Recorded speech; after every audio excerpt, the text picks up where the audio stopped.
5 minute স্কুলের পক্ষ থেকে সবাইকে জানাই আন্তরিক শুভেচ্ছা ও অভিনন্দন। আজকের ক্লাসের সাথে আছি আমি আকাশ মণ্ডল। আজকে আমরা পঞ্চম শ্রেণীর গণিতের চতুর্থ অধ্যায় ক্লাসটি দেখব। চতুর্থ অধ্যায় ক্লাসটি আমরা 3টি ভাগে ভাগ করে করব। আজকে আমরা চতুর্থ অধ্যায়ের গাণিতিক প্রতীক অধ্যায়ের 21 এবং 22 পৃষ্ঠা করব। 21 এবং 22 পৃষ্ঠা, এই দুটো পৃষ্ঠা আমরা আজকে করব। পরবর্তীতে আবার দুটো ক্লাসের মাধ্যমে আমরা সম্পূর্ণ অধ্যায়টি শেষ করব।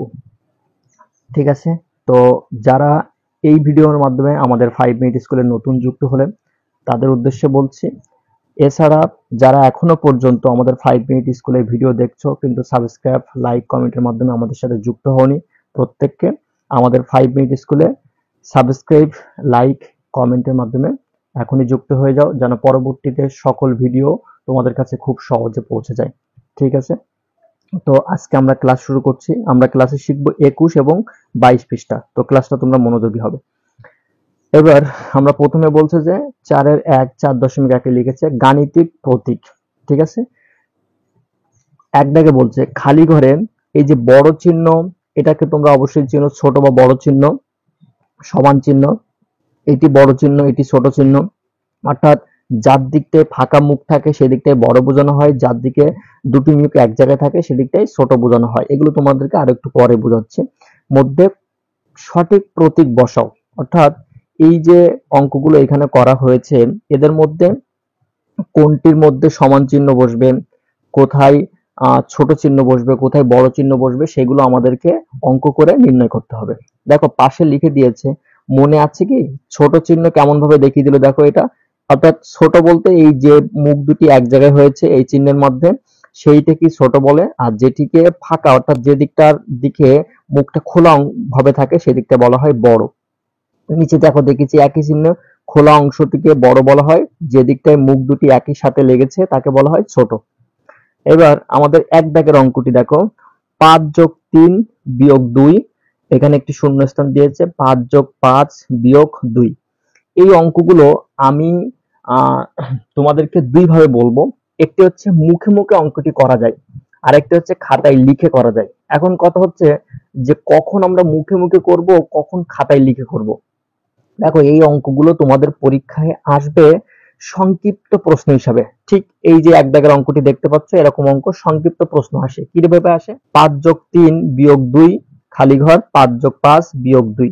এই খালি ঘরে কোন চিহ্নটি বসবে বা গাণিতিক খালি ঘরে কোন ধরনের গাণিতিক প্রতীক বসবে, এইটাকে প্রশ্ন করা হয়। তো এটা যদি সংক্ষিপ্ত প্রশ্ন আসে তাহলে মুখে মুখে উত্তর করা যাবে, আর যদি এটি বড় প্রশ্নের মধ্যে আসে তখন সেটাকে সমাধান করে করতে হয়। আমি তোমাদের দুইটা পদ্ধতি দেখাবো। তো প্রথমটা খেয়াল করো, 5 + 3 - 2, এই অঙ্কটা করার জন্য আমরা কি করব, দেখো এই যে এখানে শূন্যস্থান রয়েছে, শূন্যস্থানের বাঁ পাশে অংশটিকে এই পাশে বলা হয় বাম পক্ষ, আর শূন্যস্থানের ডান দিকে দেখো আমি যদি দুটি হাত রাখি, আমার দুটি হাত এখানে রাখি এক পাশে, একটা হচ্ছে শূন্যস্থানের বাঁ পাশে রাখলাম বাম পক্ষ, শূন্যস্থানের ডান পাশে রাখলাম ডান পক্ষ। তো এটাকে ডান পক্ষ, এটাকে বাম পক্ষ। এবার বাম পক্ষ যে যোগ বিয়োগ দিয়েছে, ডান পক্ষে যে যোগ বিয়োগ দিয়েছে, এই দুটো সমাধান করে যদি একই উত্তর হয় তাহলে সমান চিহ্ন, যদি ছোট বড় হয় তাহলে কোনটি থেকে কোনটি ছোট বা কোনটি থেকে কোনটি বড় সেই চিহ্ন দেব। তাহলে আগে আমরা সমাধানটি করি। মুখে মুখে কিভাবে করব দেখো, প্রথমে 5 + 3 - 2, প্রথমে এই যোগ বিয়োগের মধ্যে আমরা যোগের কাজ করি, তাহলে 5 আর 3 যোগ করব, তাহলে কত হয় 5 আর 3 8, মুখে মুখে হয়ে যাবে। 8 থেকে 2 বিয়োগ করলে কত হয় 6, তাহলে এটার ফলাফল আমরা কত পেলাম 6। ঠিক আছে, পরেরটা দেখি, যোগ আর বিয়োগ, তাহলে 5 আর 5 10, 10 থেকে 2 বিয়োগ করলে কত হবে 8, তাহলে আমরা এই পাশে পেয়েছি 6, এই পাশে পেয়েছি 8। ঠিক আছে, তাহলে আমরা বুঝতে পারছি যে এই বাম পক্ষ হচ্ছে ছোট, ডান পক্ষ বড়। তাহলে চিহ্নটা কোন দিকে দিতে পারি, এই যে আমি এখানে চিহ্ন এখন বইয়ে দেখিয়ে দিলাম, এইভাবে দিতে পারি।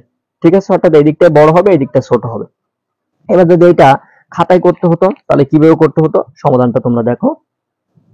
এই যে এক দাগ লিখলাম, 5 + 3, আশা করি খাতা দেখতে পাচ্ছ, বিয়োগ 2 শূন্যস্থান 5 + 5 - 2। তাহলে এই শূন্যস্থানের মতো শূন্যস্থান থেকে যাবে, আমাদেরকে এগুলো সমাধান করতে হবে। তাহলে 5 আর 3 8 - 2, এই পাশে 5 আর পাশে 10 বিয়োগ 2। আবার একইভাবে এখানে শূন্যস্থান থেকে যাবে। 8 থেকে 2 বিয়োগ কত হবে? 6।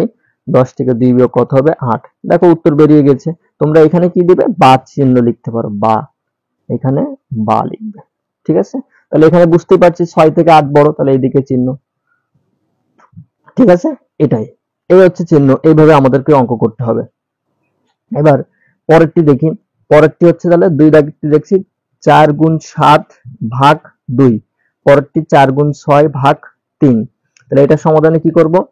4 গুণ 7 অর্থাৎ 4 কে 7 দিয়ে গুণ করলে কত হয়? 4 7 28। 28 কে 2 দিয়ে ভাগ করলে কত হয়? 28 কে 2 দিয়ে ভাগ করলে হয় 14। তাহলে এই পাশটাও কত হলো? 14। পরেরটা করছি 4 ছক 24। 24 কে 3 দিয়ে ভাগ করলে 3 8 24। তাহলে এই পাশে হয় 8, এই পাশে হয় 14। তাহলে এটা বড় বোঝানো হচ্ছে, তাহলে এই দিকটায় এরকম ফাঁকা অংশ করে থাকবে। ঠিক আছে, এবার যদি এটা এখানে করতে হয় একইভাবে সমাধান, দেখো তোমরা কিরকম সমাধান হবে। এই যে 4 গুণ 7 ভাগ 2 শূন্যস্থান থাকলো, 4 গুণ 6 ভাগ 3। তাহলে এখানে বা লিখলাম। 4 গুণ 7 ফলাফল কত হয়? 28 ভাগ 2। এখানে খালি করে রাখলাম। 4 গুণ 6 কত হয়? 24 ভাগ 3। এখানে 28 ভাগ 2 কত হয়? 14। আর এখানে 24 ভাগ 3 কত হয়? 3 8 24। ঠিক আছে, তাহলে এইটা 14টা বড় এই দিকটা। এবার এখানে একটা প্রশ্ন আসে, এখানে একটা প্রশ্ন আসে যে স্যার এই লাইনটায় আর এই লাইনটায় এর মধ্যে তো ভাগের কাজ আগে হবে, গুণের কাজ পরে হবে, তাই তো? তো এই প্রশ্নটা কিন্তু আসা উচিত, তোমাদের মনে আসছে কিনা জানি না, আসা উচিত। কিন্তু দেখো এখানে তুমি যদি 6 কে 3 দিয়ে ভাগ করতে চাও, হ্যাঁ ফলাফল পাবে কত? 2। 2 4 কে দিয়ে গুণ করলে 4 দুগুণ 8। ঠিক আছে, এক পক্ষ পেয়ে গেলে। এই পাশের ফলাফলটার দিকে একটু খেয়াল করো তো। 7 কে তুমি 2 দিয়ে ভাগ করলে কত আসবে বলো তো? 3.5। 3.5 কে 4 দিয়ে গুণ করলে ফলাফল দশমিকে থাকবে না? তখন একটু সমস্যা হবে।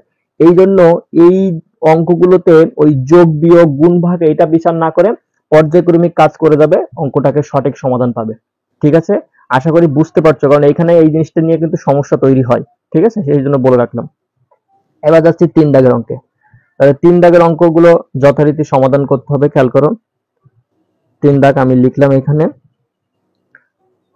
যেভাবে বসানো হয়েছে 13 যোগ 5, এটা প্রথম বন্ধনীর মধ্যে আবদ্ধ, ভাগ 3 দ্বিতীয় বন্ধনী শেষ, বিয়োগ 4। এখানে একটি খালি ঘর দিলাম। কি থাকে? 2 যোগ 9। আচ্ছা, 2 যোগ 9, 9 এর এখানে বন্ধনী রয়েছে, বিয়োগ 6, এখানে প্রথম বন্ধনী শেষ, গুণ 4 বিয়োগ 12। ঠিক আছে, এবার দেখো এটা সমাধানে কি করব আমরা। প্রথমে এখান থেকে বা লিখবো। তাহলে প্রথমে প্রথম বন্ধনীর কাজটা শেষ করব। তাহলে দ্বিতীয় বন্ধনী রেখে দিলাম। 13 আর 5 কত হবে? 18 ভাগ এইটা 3 দ্বিতীয় বন্ধনী শেষ, ভাগ এই বিয়োগ 4। খালি ঘর থাকলো।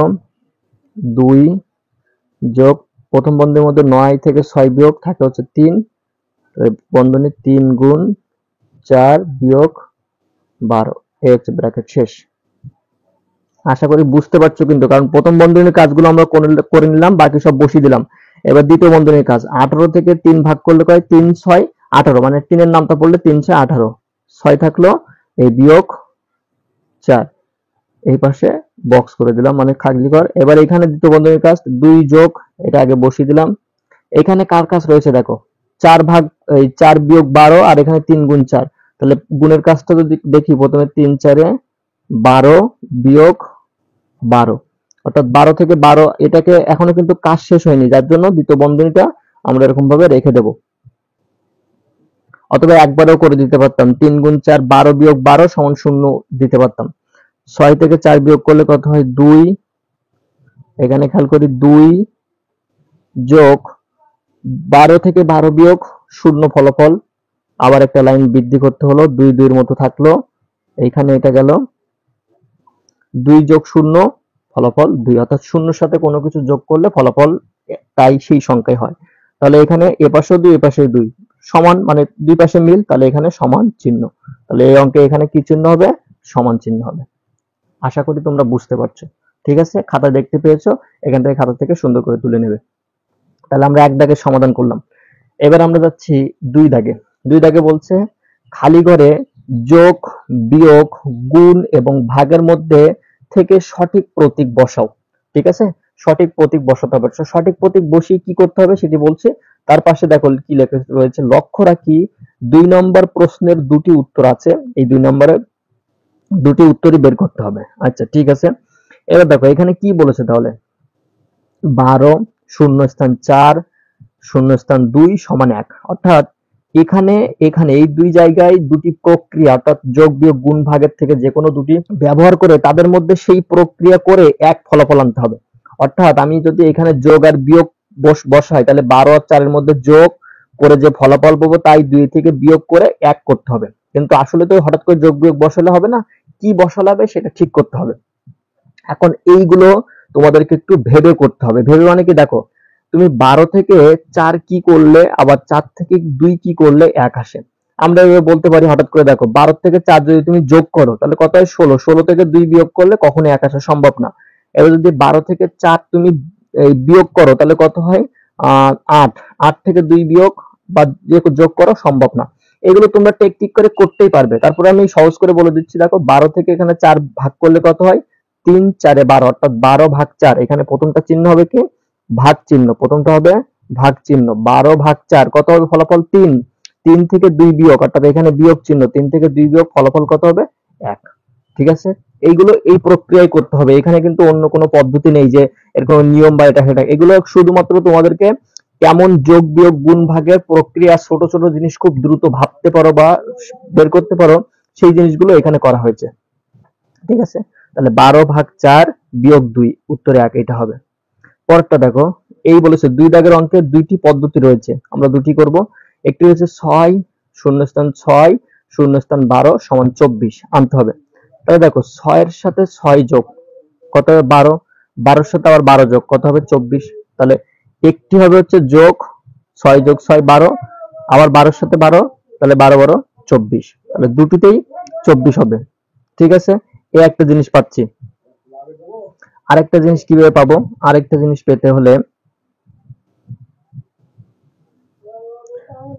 6 গুণ 6 6 ছক, এখানে গুণ চিহ্ন দিতে পারি। 6 গুণ 6 6 ছক 36, 36 বিয়োগ 12, 36 থেকে 12 বিয়োগ করলে কত হয়? 24। অর্থাৎ তাহলে দুটি ভাবে সমাধান করতে পারি। একটি হচ্ছে যোগ চিহ্ন, অর্থাৎ 6 যোগ 6 সমান 12, 12 থেকে 12 যোগ তাহলে হচ্ছে 12 12 24। আরেকভাবে সমাধান 6 গুণ 6 সমান সমান হচ্ছে 36, 36 থেকে 12 বিয়োগ অর্থাৎ 24। ঠিক আছে, এই হচ্ছে দুই ভাবে কিন্তু করে দিলাম। পরেরটা দেখো রয়েছে, এইখানে কি রয়েছে? 9 শূন্যস্থান 9 শূন্যস্থান 9 শূন্যস্থান 9 সমান সমান 80। এই জিনিসটা আমাদেরকে করতে হবে। দেখো 9 আর 9 এ যদি গুণ করি কত হয়? 9 9 81। এইবার এইখানে 81 থেকে এইটা হচ্ছে বিয়োগ চিহ্ন রাখি। দেখো বুঝতে পারবে 9 গুণ 9, এখানে 9 ভাগ 9 হবে। এবার দেখো কিভাবে বললাম, দেখো 9 গুণ 9 ফলাফল আমি একটু বইয়ের পাশে করছি। 9 গুণ 9 কত হয়? 81, বিয়োগ চিহ্ন মতো থাকলো। 9 ভাগ 9 মানে 9 কে 9 দিয়ে ভাগ করলে 9 একে 9, 1 81 থেকে 1 বিয়োগ 80। ঠিক আছে, তাহলে এটা কি হবে? 9 গুণ 9 বিয়োগ 9 ভাগ 9। এইটা তোমরা এখান থেকে সুন্দর করে করে নিও। এই চিহ্নগুলো তোমাদেরকে এরকম ভাবে বসিয়ে দিতে হবে। এগুলো শুধুমাত্র এরকম ভাবে ভেবে ভেবে করতে হবে, কোনো নিয়ম নেই যে এটা থেকে এটা বিয়োগ করে দেবে এরকম ভাবে করবে, এরকম কোনো নিয়ম নেই। এটা তোমাদেরকে এরকম ভাবে ভেবে ভেবে করতে হবে। ঠিক আছে, এবার পরের অঙ্কটি দেখো, এই এক দাগের অঙ্কটি। খালি ঘরে একইভাবে বড় সমান ছোট এর মধ্যে সঠিক প্রতীক বসায়। এই অঙ্কগুলো এখান থেকে করে করে বের করতে হবে আগের মতো করে। এগুলো দেখো করে দিচ্ছি। এক দাগ 12 ভাগ 3 যোগ 4 গুণ 5। এখানে খালি ঘর বসালাম। 12 গুণ 3 ভাগ 4 যোগ 5। ঠিক আছে, সমাধানটা কিভাবে হবে? প্রথমে যদি 12কে 3 দিয়ে ভাগ করি, মানে এখানে প্রথমে রয়েছে ভাগ যোগ গুণ, তাহলে প্রথমে ভাগের কাজটি যদি আগে করি তাহলে ভাগ করলে কত হবে, 12কে 3 দিয়ে ভাগ করলে 3 4 12, অর্থাৎ 4 যোগ 4 গুণ 5, শূন্যস্থান রাখলাম। 12 গুণ 3, 3 ভাগ 4 যোগ 5। দেখো আমি আগেও বলেছি যদি এখানে আমরা ভাগ গুণ যোগ এইভাবে করি তাহলে কিন্তু অঙ্কটা সমস্যা ঘটবে। এখানে এখানে দেখো 3 ভাগ 4 রয়েছে, তুমি চাইলে 3কে 4 দিয়ে ভাগ করতে পারবে না, কারণ দশমিক বা এই ধরনের সংখ্যা আসবে, যেটা আমাদের অঙ্ক করার সাথে সামঞ্জস্য নয়।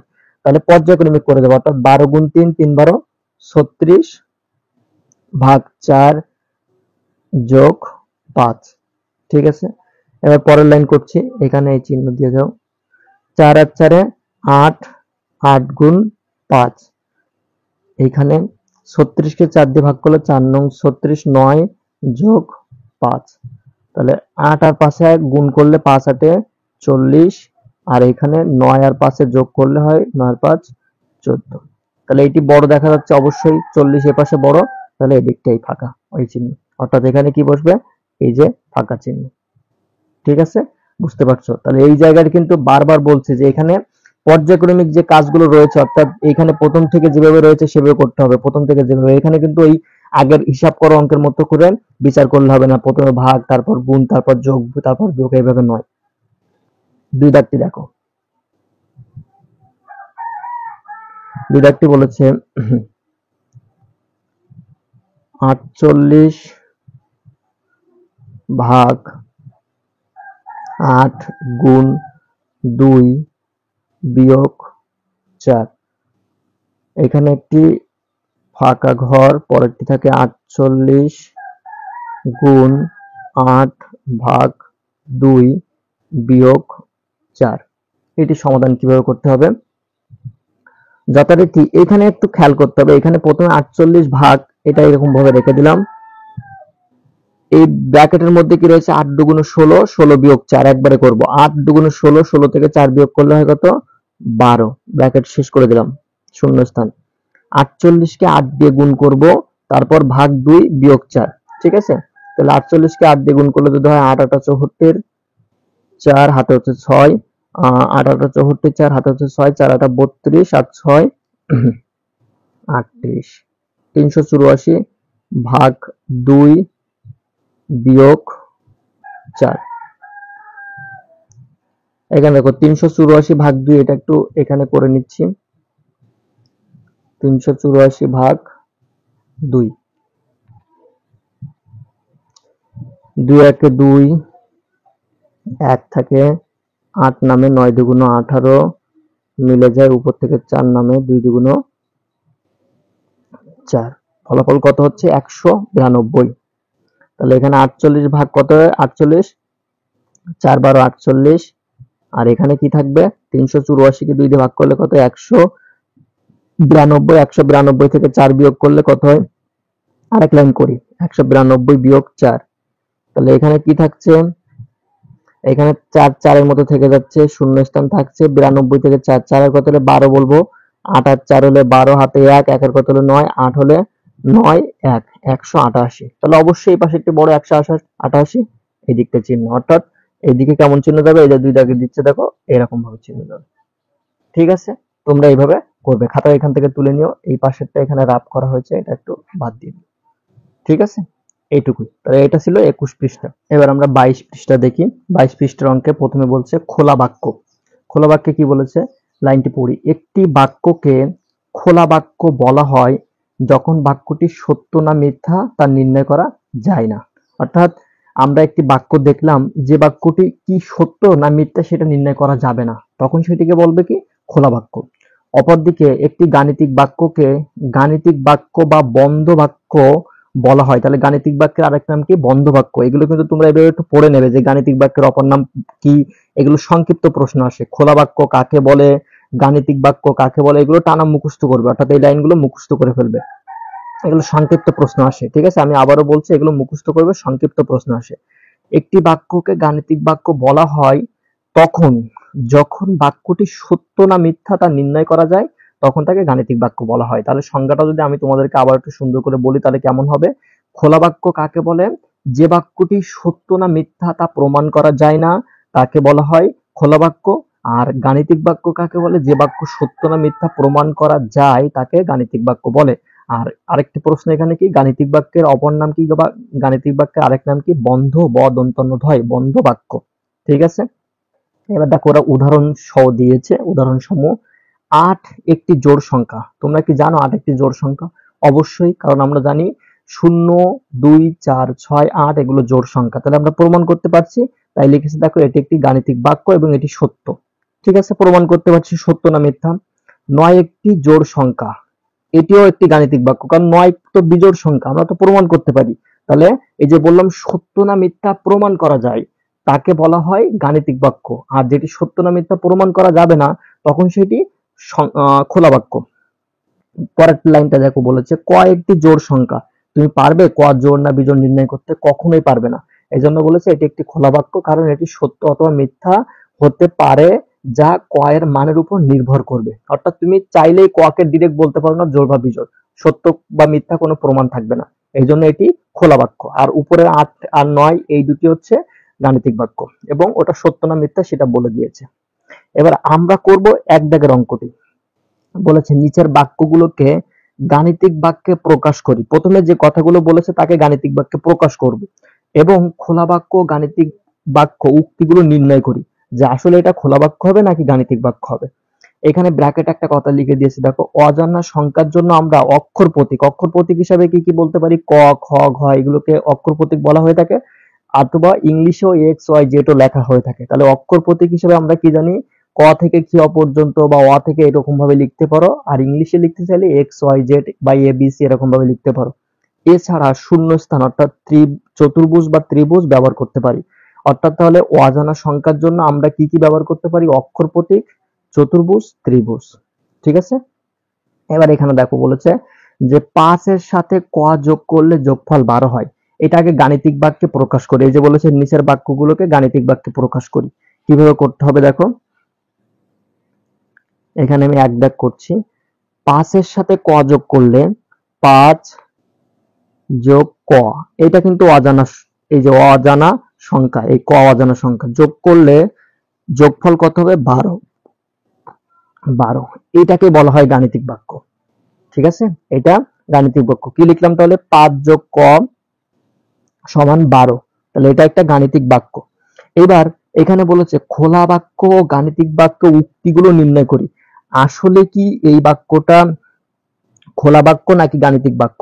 মানে প্রথমে গাণিতিক বাক্যে প্রকাশ করতে হবে। এই যে লিখে দেখালাম যে 5 এর সাথে ক যোগ করলে 12 হবে, এই যে একটা ফরম্যাট দেখালাম, এটাকে গাণিতিক বাক্য বলা হবে।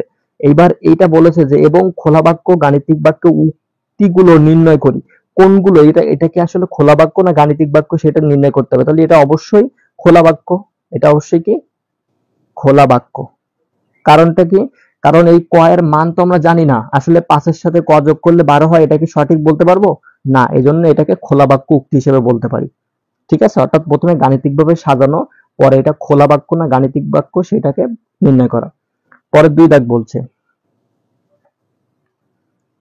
3 কে 4 দিয়ে গুণ করলে গুণফল 12 হয়।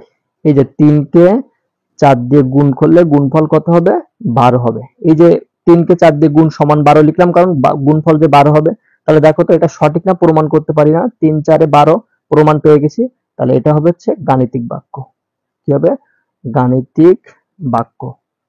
গাণিতিক বাক্য। বুঝতে পারলেন? এটাই।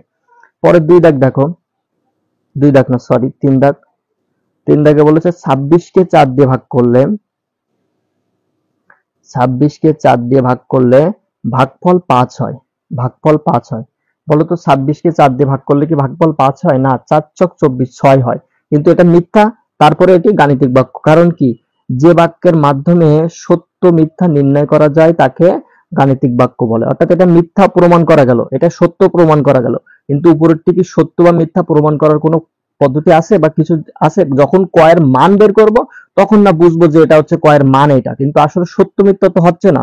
এই জন্য এটাকে খোলা বাক্য বলছে, আর এটা সত্য মিথ্যা প্রমাণ করতে পারছি, তাই জন্য গাণিতিক বাক্য বলছি। ক্লিয়ার? 4 দাগে যাচ্ছি। চতুর্ভুজ এবং ত্রিভুজ যোগ করলে যোগফল 10 হয়। তাহলে এই যে চতুর্ভুজ যোগ ত্রিভুজ যোগ করলে যোগফল কত হয়? 10 হয়, এটাও খোলা বাক্য। তোমরা বলো তো তাহলে এটা খোলা বাক্য হবে না? হ্যাঁ, অবশ্যই খোলা বাক্য হবে, খোলা বাক্য হবে। কারণ কি, এই যে এখানে চতুর্ভুজ আর ত্রিভুজ, এর কোনো মান নেই, এই দুটো যোগ করলে কিভাবে 10 হয়? সেটা তো সত্য বা মিথ্যা প্রমাণ করতে পারছি না আসলে কি হয়, এই জন্য খোলা বাক্য। তাহলে প্রথমটি খোলা বাক্য, শেষটি খোলা বাক্য, মাঝখানে দুটি গাণিতিক বাক্য, কারণ গাণিতিক বাক্য দুটো সত্য মিথ্যা প্রমাণ করতে পেরেছি। ঠিক আছে, তাহলে এক দাগ শেষ হলো। 2 দাগে দেখো, ক এর এমন একটি মান নির্ণয় করি যেন বাক্যটি সত্য হয়। তাহলে এখানে প্রত্যেকটার ক এর মান নির্ণয় করতে হবে, প্রত্যেকটা।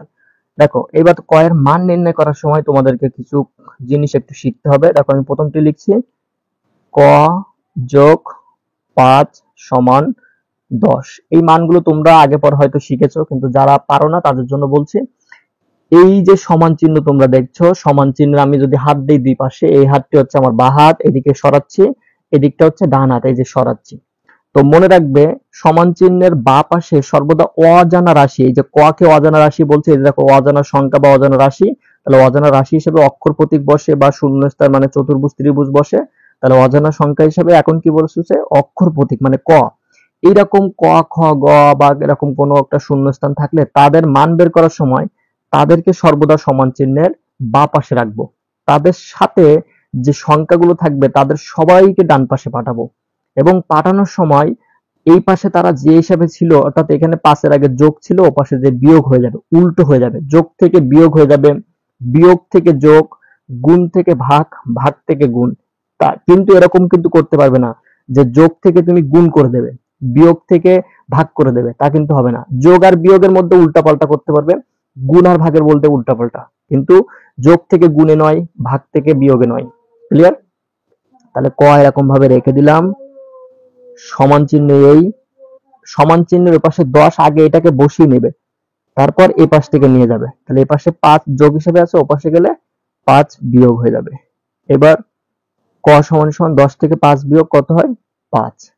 এই দেখো, এখানে 5 হয়েছে। এবার বলেছে না যে ক এর এমন একটি মান নির্ণয় করি যেন বাক্যটি সত্য হয়। দেখো তো, এই ক সমান এখানে যদি 5 বসিয়ে দাও, তাহলে তুমি 5 আর 5 যোগ করলে কত হয়? 10। বাক্যটি সঠিক। বুঝতে পারছো? তাহলে এখানে ক এর মান নির্ণয় করলাম এবং বাক্যটি সঠিক হয়েছে আমরা দেখতে পেলাম। ঠিক আছে, এবার যদি তোমরা চাও একটু সঠিক করে দেখাবো, তাহলে লিখতে পারো, অতএব ক যোগ 5 সমান 10। এখানে ক এর মান 5 যোগ 5 সমান 10। এটাকে এখানে লিখলে সত্য। ঠিক আছে, সত্য লিখলে। ক্লিয়ার? এইটুকু শেষে করতে পারো। এবার 2 দাগ দেখো, 2 দাগটা দেখছি, 48 বিয়োগ ক সমান 23। এই যে 48 বিয়োগ ক সমান 23। আমাদের যথারীতি কার মান বের করতে হবে? ক এর মান। তাহলে ক কে এখানে রাখবো, ক এর আগে কি আছে? বিয়োগ, বিয়োগ ক রেখে দেব, সমান চিহ্ন দেব, 23 আগে লিখবো। 48, 48 এর আগে কিছু নেই মানে এখানে কি রয়েছে বলো? যোগ থাকবে, কারণ এখানে এর আগে পরে বিয়োগ, তাহলে অবশ্যই এখানে যোগ, কারণ যোগ আর বিয়োগ কাজ একসাথে ঘটছে। তাহলে এর সামনে কোন সংখ্যার সামনে সর্বদাই সামনে কি থাকবে? যোগ। তাহলে যোগ এ পাশে আসলে কি হয়ে যাবে? বিয়োগ 48। এবার দেখো, এখানে একটা ছোট্ট একটি জিনিস শেখার আছে, সেটা একটু শিখতে হবে। ক এর আগে কি রয়েছে? বিয়োগ, বসিয়ে দিলাম। 23 বিয়োগ 48, অর্থাৎ ছোট সংখ্যার থেকে বড় সংখ্যা কি বিয়োগ করা যায়? যায় না। এই জন্য তোমরা প্রথমে 48 থেকে 23 বিয়োগ করে নেবে। কি বললাম? 48 থেকে 23 কিভাবে? 3 আর কত হলে 8, 5 হলে 8, 2 আর কত হলে 4, 2 আর 2 হলে 4। এটা করে নেবে। তারপর কি করবে? যেহেতু বড় সংখ্যার আগে মাইনাস, তাই ফলাফলেও মাইনাস বসাবে। ক্লিয়ার? আবার বলছি এই লাইনটি, যে যখন ছোট থেকে বড় বিয়োগ করতে বলবে, তখন তোমরা কি করবে? প্রথমে বড় থেকে ছোটটি বিয়োগ করে নেবে, নিয়ে ওই যে বড় সংখ্যার আগে মাইনাস আছে, ফলাফলে সেই মাইনাস বসিয়ে দেবে। ঠিক আছে? এবার এখানে এই যে এই সংখ্যার আগে মাইনাস, এখানেও সামনে মাইনাস, 2 মাইনাস একসাথে উঠে যায়, অতএব ক সমান 25 হয়। ক সমান 25 হয়। অনেকে এটা কেটে দেয়, এরকম মাইনাস এরকম কেটে দেয়, এরকম পাশে কেটে দেয়। তোমরা কাটবে না, ডিরেক্ট লিখবে ক সমান সমান 25। অঙ্কে কাটাকাটির কোনো ইয়ে নেই, মানে নিয়ম নেই। এরকম ভাবে পরের লাইনে লিখে দেবে, কেটে দেওয়ার দরকার নেই। ক্লিয়ার? এবার যদি এটা প্রমাণ করতে চাও, দেখো কি হয়, যে এরকম, অতএব যদি লিখতে চাও 48 বিয়োগ ক সমান 23, দেখো তো 48 বিয়োগ 25 সমান সমান 23 পেয়ে যাবে। যে 5 আর কত হলে 8, 3 হলে 8, 2 আর কত হলে 4, 2 আর 2 হলে 4। বাক্যটি কি হলো? সত্য হলো। ঠিক আছে, এটাই। এবার তোমরা 3 দাগে যাবে। 3 দাগে ক গুণ 2 সমান 36। ক গুণ 2 সমান 36। তাহলে এখানে বা লিখলাম, ক এর মানকে এই পাশে রাখবো আর ওগুলোকে সব ওপাশে পাঠাবো। তাহলে আগে সমান চিহ্নের এই পাশে 36 এটা লিখে নেবে। আবারও বলছি, সমান চিহ্ন দিয়ে 36 আগে লিখে নেবে, 2 আগে এই পাশে পাঠাবে না, তাহলে কিন্তু অঙ্ক ভুল হবে। 2 এর আগে কি আছে? গুণ, তাহলে এই পাশে যে হবে ভাগ। ঠিক আছে, কারণ গুণ থেকে ভাগে বিপরীতে আসবে। অতএব ক সমান সমান কত হবে? তাহলে 36 কে 2 দিয়ে ভাগ করলে হয় 18। তোমরা নামটা পড়ে অবশ্যই পাবে 18। ঠিক আছে, এবার যদি এটাকে প্রমাণ করতে চাও, যে ক গুণ 2 সমান 36, তাহলে ক এর মান কত? 18 গুণ 2 সমান 18 দুগুণে কত হয়? 36। এটা সত্য। ঠিক আছে, এটাই। এবার দেখো 4 দাগ। 4 দাগে কি বলেছে? 72 ভাগ ক সমান 6। তাহলে যথারীতি এখানে কি আসবে? প্রথমে কটা কর মতো বসে যাবে, 6 বসে যাবে। 72 এর এখানে কি রয়েছে? ভাগ চিহ্ন, তাহলে এর আগে গুণ থাকবে। তাহলে এই গুণ এই পাশে আসলে ভাগ হয়ে যাবে। দেখো এই অঙ্কটার জন্য একটু কথা বলতে হয়। এই অঙ্কটার দিকে খেয়াল করো। কোথায় ছিলাম? এইখানে খ দাগের অঙ্কে। দেখো 48 এর আগে কিছু ছিল না, আমি কি বললাম? এর কোন সংখ্যার আগে কিছু নেই, মানে যোগ ধরতে হবে। কেন যোগ? কারণ এর সামনে বিয়োগ ছিল, তাই বিয়োগ আর যোগ একসাথে সম্পর্কযুক্ত। আর এইখানে এসে বলছি 72 এর আগে গুণ ধরতে হবে, কারণ কি? এখানে সামনে চলছে ভাগ, অর্থাৎ কোন একটি সংখ্যা ফাঁকা থাকলে, মানে সামনে কোনো চিহ্ন না থাকলে, তার আগে শুধু যোগই হবে তা নয়, যোগ হতে পারে, গুণ হতে পারে। কিভাবে যোগ হবে? কখন যোগ হবে? যখন তার সামনে, মানে ঠিক তার সামনে ভাগ যদি হয়, তাহলে তার আগে গুণ হিসাবে ধরবো, যোগ বিয়োগ হলে যোগ হিসাবে ধরবো। এখানে যেমন ভাগ হয়েছে, এর সামনে গুণ হিসাবে ধরবো।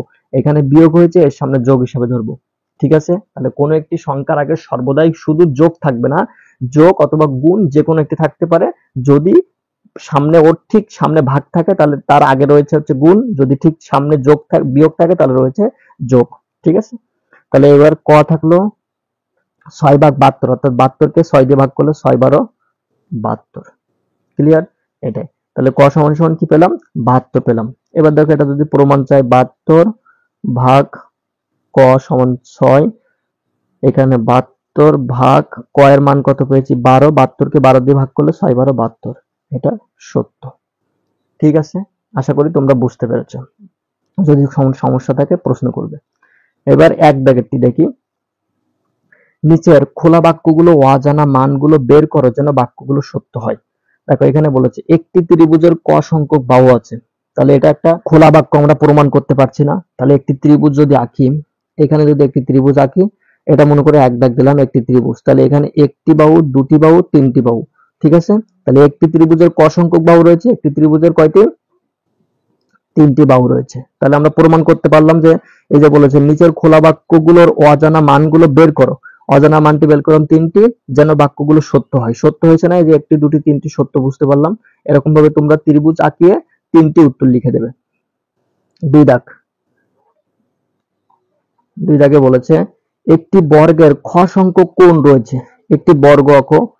বর্গ কাকে বলে? এই বর্গ কেমন? যার 4টি বাহুই সমান। এই যে এখানে কোণ কোথায় কোথায়? এই যে দুটি বাহু যেখানে মিলিত হয় সেখানে কোণ। এখানে একটি কোণ, এখানে একটি, এখানে একটি, এখানে একটি, 4টি কোণ। তাহলে একটি বর্গের খ সংখ্যক কোণ রয়েছে। কতটি কোণ রয়েছে? 4টি কোণ রয়েছে। 4টি। ঠিক আমি যেভাবে লিখে দিচ্ছি এভাবে তোমরা লিখবে, এরকম চিত্র এঁকে দেবে। 3 দাগে বলেছে, দেখো 3 দাগে বলেছে ক টাকার দ্রব্য কিনে 100 টাকা দিয়ে 45 টাকা ফেরত নেওয়া হলো। তাহলে এটাকে আগে গাণিতিক বাক্য সাজাবো। ক টাকার দ্রব্য কিনে 100 টাকা দিয়ে 45 টাকা ফেরত নেওয়া হলো। অর্থাৎ তুমি 100 টাকার নোট প্রথমে দিয়েছো, সেই 100 থেকে বিয়োগ হবে 100 প্রথমে বসাতে হবে, বিয়োগ ক দিতে হবে, সমান 45 দিতে হবে। প্রথমে কিন্তু ক বিয়োগ 100 সমান 45 দিলে হবে না। কারণ কি? দেখো ক টাকার দ্রব্য কিনে, মানে তুমি ধরো তুমি দোকানে ক কোনো জিনিস কিনতে গেলে আমি ধরে নিলাম যে একটি খাতা আর একটি কলম কিনে নিয়ে আসলে তোমার কাছে সেই দোকানদার পেলো 20 টাকা, তুমি তাকে 50 টাকার একটা নোট দিলে, তাহলে 50 থেকে 20 বিয়োগ করবে নাকি 20 থেকে 50 বিয়োগ করবে? অবশ্যই 50 থেকে 20 বিয়োগ করবে। ঠিক তেমনি ক টাকার দ্রব্য কিনে, অর্থাৎ দ্রব্যের দামটা বিয়োগ হবে কত টাকা থেকে? 100 টাকাতে দিয়েছো, তাই জন্য 100 বিয়োগ ক সমান 45। এবার এটি সত্যতা প্রমাণ করতে হবে। তাহলে এটা একটু বলেছে যে এই যে নিচের খোলা বাক্যগুলো অজানা মানগুলো বের করে, যে অজানা মানটি বের করতে হবে। তাহলে অজানা মান এখানে যথারীতি বা চিহ্ন দেব। আগে বলেছি অজানা মান বের করতে গেলে এখানে বিয়োগ ক এরকম রেখে দেব, 45 এইখানে যাবে। এই 100 আগে কিছু নেই মানে এখন কি হবে? যোগ, কিন্তু কারণ এখানে বিয়োগ রয়েছে, তাহলে এখানে বিয়োগ হয়ে গেল 100। আগের অঙ্কেও বলেছিলাম বিয়োগ কর মতো বসলো।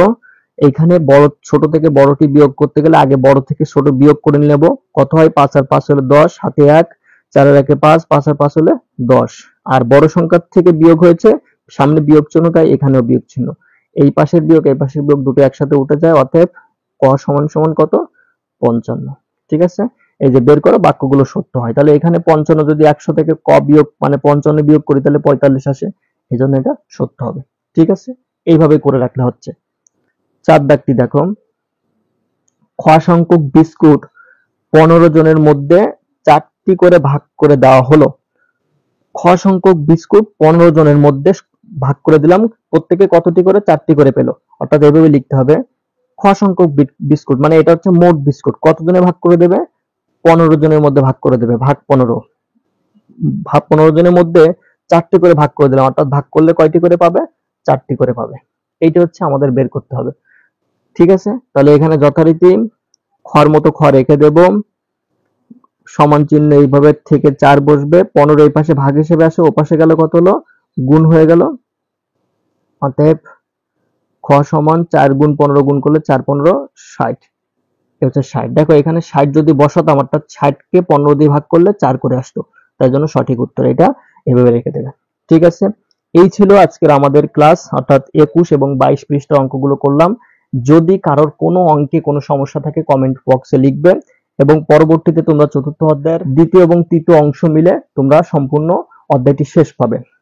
আমি গতকালকের একটি কমেন্ট আমি দেখেছি যে স্যার আপনাদের এই ক্লাসে পর্যায়ক্রমিক দেওয়া নেই বা হচ্ছে সবগুলো দেওয়া নেই, এই কথাটার উত্তর আমি কালকে কমেন্টে লিখেছিলাম। সেই দর্শকের জন্য বা সেই স্টুডেন্টের জন্য আবারও বলছি যে আমাদের প্রথমত যারা যে ক্লাস দেখতে চাচ্ছ, যদি এটা পঞ্চম শ্রেণীর গণিত, তাহলে আমাদের প্লে লিস্ট রয়েছে, প্লে লিস্ট ওখানে লেখা থাকবে প্লে লিস্ট।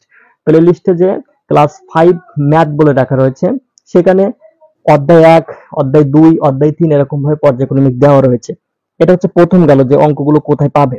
এবার দেখা যাচ্ছে কিছু কিছু অঙ্ক আমরা এভাবে করেছি যে একটা ধাঁচের অঙ্ক, যে এখানে হিসাব করার অঙ্ক 1 থেকে 4 পেজ পর্যন্ত রয়েছে। তাহলে 4 পেজ পর্যন্ত হিসাব করার অঙ্ক সব যদি করতে যাই তাহলে অনেক বড় ভিডিও হয়। তো তার জন্য কি করেছি, হিসাব করার অঙ্কের সঠিক যে মানে যে নিয়মটা, একটি নিয়মে আমি আবার এরকম ভাবে বলে দিয়েছি যে একটি নিয়মে করলে সবগুলো অঙ্ক পেরে যাবে, সেরকম একটি নিয়ম খুব সুন্দর করে বুঝিয়ে দিয়েছি। তারপর সেখান থেকে একটি দুটি তিনটি অঙ্ক করে বাকিগুলো তোমাদেরকে করতে বলেছি। এইটুকুই করেছি, এইটুকু তোমরা করবে। এবং সাথে ওখানে বলেও দিয়েছি যদি করার পরে কোনো সমস্যা পাও তাহলে পেজ নাম্বার এবং কত দাগ সেটি সমস্যা লিখে দেবে কমেন্টে। যদি মনে হয় যে এটি ভিডিও করার দরকার, আমরা আবার ভিডিও বানিয়ে দেব। ঠিক আছে, তো এইভাবে আমাদের সাথে থাকবে। প্রত্যেকের সাথে থাকার জন্য আবার ধন্যবাদ জানাচ্ছি, এবং যারা এখনো পর্যন্ত সাবস্ক্রাইব, লাইক, কমেন্টের মাধ্যমে যুক্ত হয়নি তারা যুক্ত হয়ে যাও। ধন্যবাদ সবাইকে।